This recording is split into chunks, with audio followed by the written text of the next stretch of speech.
Hoje a nossa conversa vai mergulhar num tema que todo mundo conhece, o amor. Mas por um ângulo bem específico, o da biologia.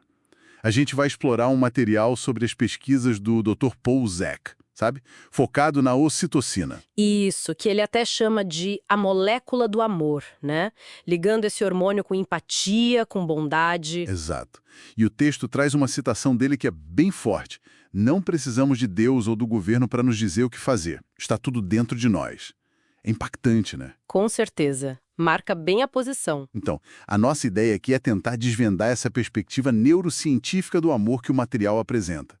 O que ela sugere de verdade sobre como a gente se conecta e como a ciência, pelo menos segundo essa fonte, está olhando para isso. E acho que vale a pena, né, contextualizar um pouco o Dr. Paul Zak, como o texto faz. Ele não é só da neurociência. A formação dele é em matemática, economia. Ele é um dos fundadores da neuroeconomia. Ah, interessante essa mistura. Sim, já dá um sinal de que a abordagem dele vai cruzar, assim, diferentes áreas para entender o comportamento humano até o afetivo. Certo. Bom, então vamos começar a desembrulhar isso. Uma das coisas mais diretas que o texto fala é que, sem ocitocina, a capacidade de amar simplesmente não existiria. Isso coloca o biológico, quase o físico, no centro de tudo, né? Totalmente. E a implicação disso, como o material descreve, é que o amor dependeria menos da nossa vontade, sabe? Ou das nossas crenças. Menos da vontade? Isso. E o texto até contrasta isso com visões que ele chama de religiosas ou politicamente corretas. A ideia ali é que dependeria mais da nossa química interna, dos estímulos, tipo outra pessoa, um bicho de estimação. Entendi. E o texto até menciona que quem tem dificuldade em produzir ou processar a ocitocina teria mais problema para criar laços, é isso? Exatamente. O material ressalta essa dificuldade independentemente do quanto a pessoa quisesse se conectar, sabe?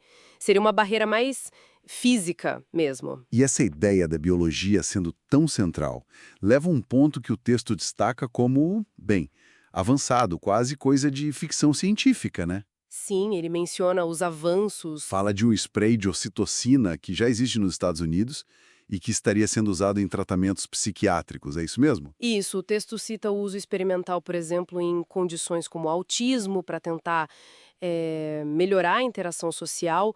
A sugestão que fica no ar, pelo menos como está no material, é que a gente está chegando perto de poder modular o amor ou a sociabilidade quimicamente. Nossa, modular quimicamente. É uma ideia e tanto. E o que chama muito atenção aqui, e o texto explora isso com bastante ênfase, é o contraponto que ele faz entre ciência e religião. Assim, a citação do começo já indicava isso, né? Exato. A argumentação ali é que os avanços científicos, éticos, claro, poderiam tornar as religiões desnecessárias como guias morais. A ideia central que o texto passa é que tudo, até a moralidade, teria uma explicação física, química. Então, nessa visão do material, a religião seria mais uma construção humana. O texto retrata como uma construção humana, uma ideação, enquanto a ciência estaria, tipo, desvendando as bases reais, objetivas do comportamento e dos sentimentos. Mas é importante frisar, né? A gente está só reportando o que a fonte diz. Claro, claro. É uma visão bem assertiva que o material apresenta. Interessante como coloca essas duas áreas quase como opostas. Então, tentando juntar essas peças, qual seria o quadro geral que esse texto desenha para a gente? Olha, se a gente conectar os pontos que o material levanta, a visão que surge é de uma possível redefinição do que a gente entende por amor. Redefinição, como assim? Deixaria de ser algo visto só como espiritual ou emocional ou uma questão de escolha, sabe?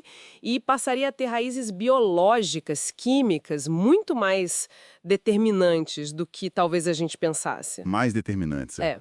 E isso, claro, levanta umas perguntas importantes que ficam ali meio implícitas no texto sobre como a nossa biologia conversa com a nossa experiência de vida, com a nossa subjetividade, com a nossa capacidade de escolher no campo afetivo, né? Não é negar a experiência, então, mas entender a base química dela segundo essa linha. Exatamente, é entender os fundamentos bioquímicos de acordo com essa perspectiva que o texto traz. Entendi. Fica bem claro, então, que o ponto central dessa análise baseada na fonte é essa ligação química forte que ela propõe entre amor, empatia, confiança e a ocitocina agindo no nosso corpo.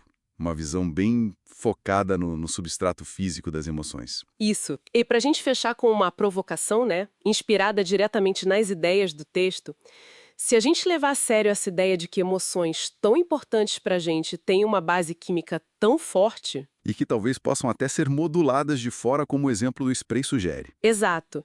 Que tipo de perguntas isso levanta sobre a natureza das nossas conexões mais profundas?